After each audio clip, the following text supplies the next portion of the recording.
दोस्तों नमस्कार, सलाम, सत श्री अकाल।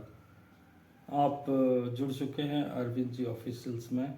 आज मैं पाकिस्तान के अपने मित्रों से मुखातिब हूँ और हमारे व्यूअर्स, हमारे ऑडियंस जो भी हों, उनको, पाकिस्तान के ऑडियंस को विशेषकर सलाम।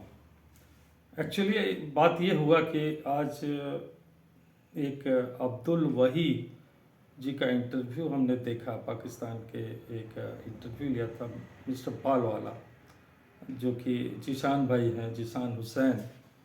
तो एक्चुअली मैं उनका बहुत प्रोग्राम देखता हूँ और काफ़ी इंटरेस्टिंग रहता है। और जीशान भाई, यदि आप सुन रहे हो तो थोड़ा आपको सलाम है। तो मैं उस विषय के, एक्चुअली जीशान साहब जो बात कर रहे थे उसको मैं कुछ आगे बढ़ाना चाहता हूँ। उन्होंने पाकिस्तान टूरिज़्म के बारे में कहा, उसके उसके मुतल्लिक मैं कुछ और बातें करना चाहता हूँ। और ये ख़ास करके पाकिस्तानी फ्रेंड आपके लिए भी है। और यदि आपको मेरी बात अच्छी लगी तब, और पॉजिटिव लगी तब, आप ज़्यादा से ज़्यादा शेयर करें ताकि आम पाकिस्तानियों के पास भी ये पहुंच सके। तो एक्चुअली जीशान साहब जो हैं, मिस्टर बाल वाला उर्फ जीशान साहब, वो जो हैं, उन्होंने बात कहती और मेरी मन की बात कहती। काफ़ी दिनों से मैं सोच रहा था कि पाकिस्तान की आम जनता के ऊपर एक वीडियो बनाऊं। और चूँकि सीधी सीधी सी बात है, आप पाकिस्तान के दर्शक या लोग क्या समझते हो इंडियंस के विषय में मुझे नहीं पता। थोड़ी बहुत जानकारी वो मिली है तो थोड़ा यूट्यूब से मिला है। तो प्रोग्रेसिव लोग वहाँ हैं। माना कि कुछ लोग या सियासतदान विरोध में बात करते हों भारत का, लेकिन इंडिया, सबसे पहले मैं आपको बता दूं कि इंडिया जो है इस बात पे ज़रा भी माने केयर ही नहीं करता कि हाँ, मतलब पाकिस्तान के लोग या पाकिस्तानी क्या समझते हैं। तो ऐसा कुछ नहीं है। उनके मन में पाकिस्तानियों के प्रति एक अच्छा स्नेह है, सब कुछ है। वो जानते हैं कि वो हमारा ही पार्ट हुआ करता था। और पाकिस्तानी जो हैं इस बात से हमेशा अलग सोचते हैं कि नहीं, हम पाकिस्तान हैं। ऐसा नहीं है, हम दोनों जेनेटिक वे में हम लोग एक ही हैं। और तो मैं अब बोल रहा हूँ पाकिस्तान टूरिज्म के विषय में। एक्चुअली क्या है कि पाकिस्तान पेट्रा के बाद, पेट्रा सबसे एशिया में फेमस जगह है, पेट्रा जॉर्डन में। पेट्रा के बाद बेहतरीन टूरिज्म प्लेस पाकिस्तान बन सकता है। और उन्होंने जो हुसैन साहब ने, जिसान साहब ने जो बात कही थी, ये एकदम परफेक्ट है कि मैं आपको इकोनॉमिकल वे में भी बताऊंगा। पाकिस्तान की जनता को जरूर सुनना चाहिए। अंतिम में वो मैं बात बताऊंगा कि कितना पैसा आपको आ सकता है। ये मैं एक छोटा सा कैलकुलेशन किया हूँ, उसको मैं बाद में रखता हूँ।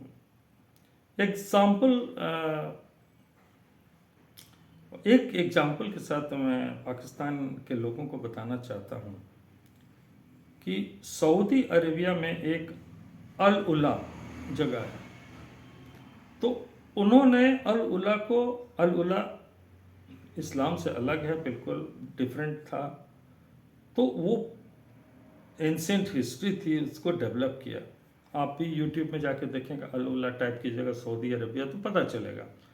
तो उन्होंने देखा कि नहीं, हमारे पास एक है, हमारे पास एक हेरिटेज है, उसको हमको कैसे करना है, उसको प्रोग्रेस कैसे कराना है।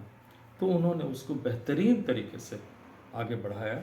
और आज के डेट में यूरोपियन की एक, सऊदी अरब जो भी जाते हैं और या आसपास अरबिक कंट्री में जो भी जाते हैं, वो अल उल्लाह को ज़रूर देखते हैं। तो उनसे उनका टूरिज़्म बढ़ा। वैसे पाकिस्तान में कुछ और भी चीज़ें हैं। आज वेस्टर्न कंट्री के लोग तो वहाँ जाते हैं, तो जब वहाँ जाते हैं और आप अपना प्रोवाइड करेंगे तो आपके यहाँ क्यों नहीं आएंगे। तो मैं अब 2-3 डिस्क्राइब करके आपको बताना चाहता हूँ।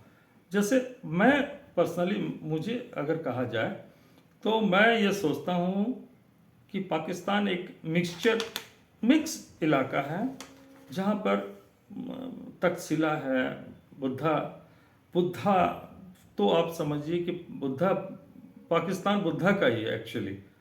तो उनका मॉन्यूमेंट्स जो भी है उसको यदि आप डेवलप करते हैं तो डेवलप करने से क्या होगा कि आपके यहाँ टूरिज़्म के टूरिस्ट कौन होंगे, तो सबसे ज़्यादा बुद्धिस्ट जापानीज़ हैं, वो लोग होंगे, चाइनीज़ होंगे और इंडियन होंगे। ये लोग आपके यहाँ बड़ी तादाद में आपके यहाँ आएंगे यदि बुद्धा के मॉन्यूमेंट्स को या और उसको बढ़िया तरीके से प्रिजर्व किया जाए, डेवलप किया जाए तो।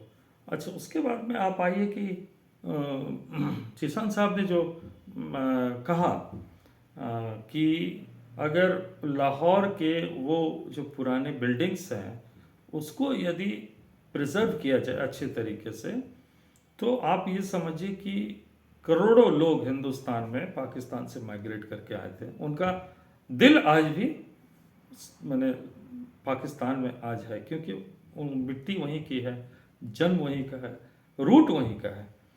तो ये लोग विजिट करने के लिए यदि आप उससे अच्छे तरीके से लाहौर के पुराने बिल्डिंग्स को, जो उन्होंने कहा मैं उससे एग्री करता हूँ कि यदि वो कर मैंने ढंग से यदि बना दी जाए, वहाँ पे प्रिजर्व की जाए तो। और दूसरी बात है, यहाँ के आपके सियासतदान को भी वीज़ा वगैरह का भी केयर करना होगा। इस मामले में पाकिस्तान बहुत ढिलाई, मैं जहाँ तक मैं सुना हूँ कि काफ़ी ढिलाई है उसमें। नहीं, ऐसा नहीं है, आप टूरिस्ट वीज़ा दीजिए, यहाँ से बहुत लोग सिंध के, पंजाब के और माइग्रेट और अलग अलग पाकिस्तान के एक सूबे से आए हैं इंडिया में। ठीक है, वो 70 साल हो गए आए हैं, लेकिन उनका रूट वही है, तो वो एक बार ज़रूर जाना चाहेंगे या जाना चाहते हैं। तो यदि आप उसको कुछ डेवलप नहीं कीजिएगा तो क्या देखने जाएंगे। वो तो लाहौर की बाज़ार और दिल्ली की चांदनी चौक की बाज़ार तो एक ही है, तो बाज़ार देखने नहीं जाना है उनको, अपनी मिट्टी से लगाव है और अपने पुराने चीज़ को देखना चाहते हैं। ठीक है, वो उनका हक अब नहीं रहा उस पर, ठीक है, तो मानते हैं। तो कुछ इस तरह की बातें पाकिस्तान के आम यानी जनता को, यानी आवाम को, और इनको भी सोचना चाहिए, सियासतदान को भी, चूँकि उससे प्रोग्रेस हो सकता है पाकिस्तान का। फिर जीशान भाई ने जिक्र किया रविन्द्रनाथ टैगोर। तो रविन्द्रनाथ टैगोर जो है लाहौर गए थे, आपको जानकारी नहीं हो तो मैं बता देना चाहता हूँ कि हमारे यहाँ हिंदुस्तान में एक स्टेट है बंगाल, वेस्ट बंगाल, जहाँ से वो रविन्द्रनाथ टैगोर आते हैं, और वहाँ की आबादी आज के डेट में 10 करोड़ है। और पूरे हिंदुस्तान में मैं बता रहा हूँ कि सबसे ज़्यादा टूर करने वाले, आपको पूरे इंडिया में टूर करने वाले या बाहर भी टूर करने वाले, जो फैमिली के साथ, बच्चों के साथ अपना पूरा वो एक महीने का, 15 दिन का, वो साल भर में पहले से प्लान करते हैं। बहुत अच्छी बात है ये। तो अगर आप रविन्द्रनाथ टैगोर जी के स्थान को या उनके वहाँ पे गए, उनकी कुछ यादों को और सजो कर रखेंगे, तो अब मैं हिंदी में संजो कर बोलता हूँ, उर्दू में पता नहीं क्या बोलते हैं, कि उसको अच्छा से प्रिजर्व करके रखेंगे। और तो हमारे बंगाल में 10 करोड़ की आबादी है, तो उसका 10% भी मान लीजिए, या 5% या 10% यदि लोग आपके पाकिस्तान में वो जगह देखने और विजिट करने, केवल आप ये जान लीजिए कि वो जो बंगाली कम्युनिटी है वो केवल रविन्द्रनाथ टैगोर को नहीं देखने जाती है या जाएगी, वो तक्षशिला को देखने जाएगी, बुद्धा, वो बहुत ज़्यादा उनको मतलब एक जगह यदि वो गए तो पूरा आप समझिए कि पूरे पाकिस्तान को पहचान जाएंगे एक बार में। वो बहुत ही इंटेलिजेंट टूरिस्ट है बंगाली लोग। तो ये आपको, आपके लिए जानकारी दे देते हैं। तो एक वो भी मसला है, ठीक है। और अब जहाँ तक रहा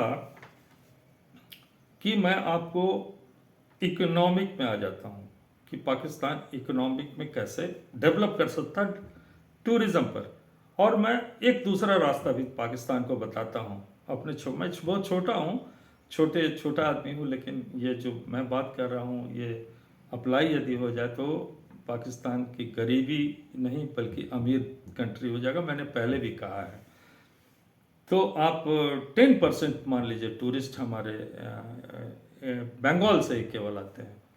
तो बंगाल से आते हैं तो उसकी संख्या हो जाती है साल भर में 1 करोड़। ठीक है।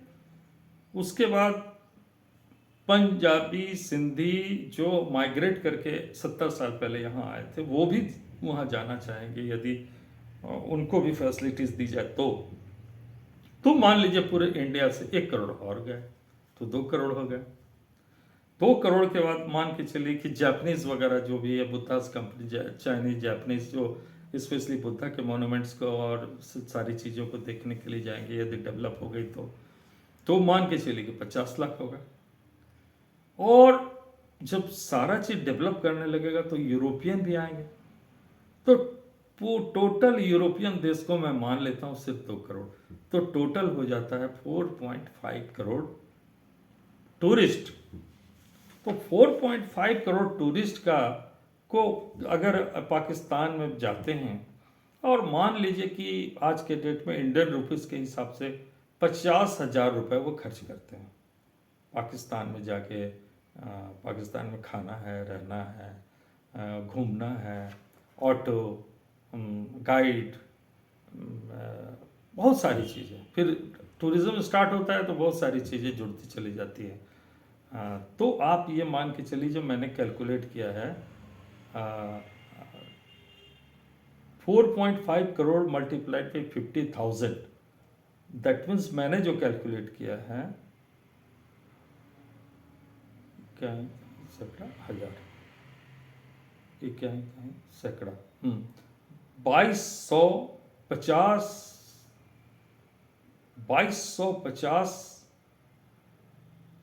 2250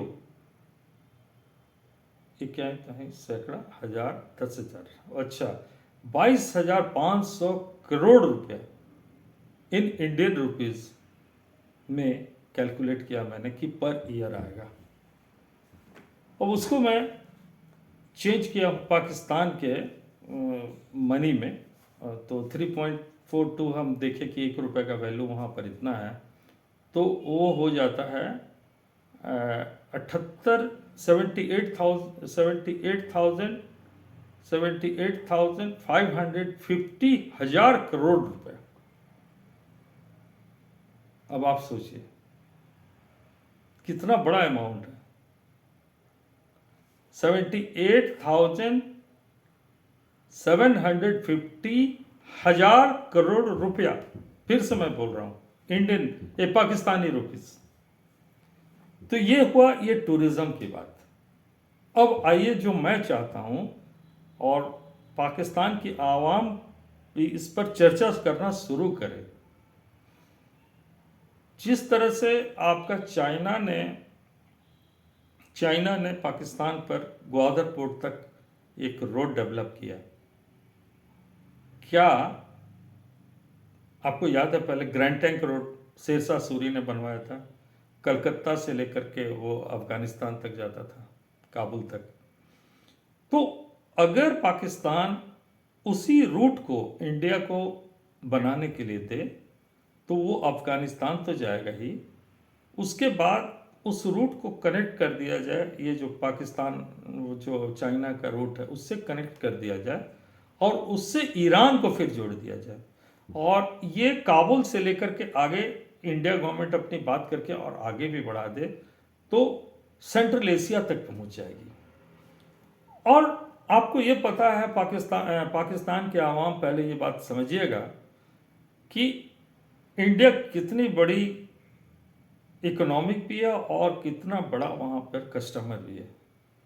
तो केवल और केवल आप रोड का टोल टैक्स तो लीजिए, केवल टोल टैक्स लीजिए ना कि जितना गाड़ी जा रही है भैया मैं उनसे सिर्फ 1000 रुपये लूँगा जितनी भी गाड़ियाँ जा रही है। खाली आप टैक्स तो लीजिए, केवल इंडिया में अफगानिस्तान से, ईरान से आना जाना सामान, पाकिस्तान आना जाना, केवल 100 रुपये 1000 रुपये टैक्स, एक गाड़ी के पीछे टैक्स लीजिए।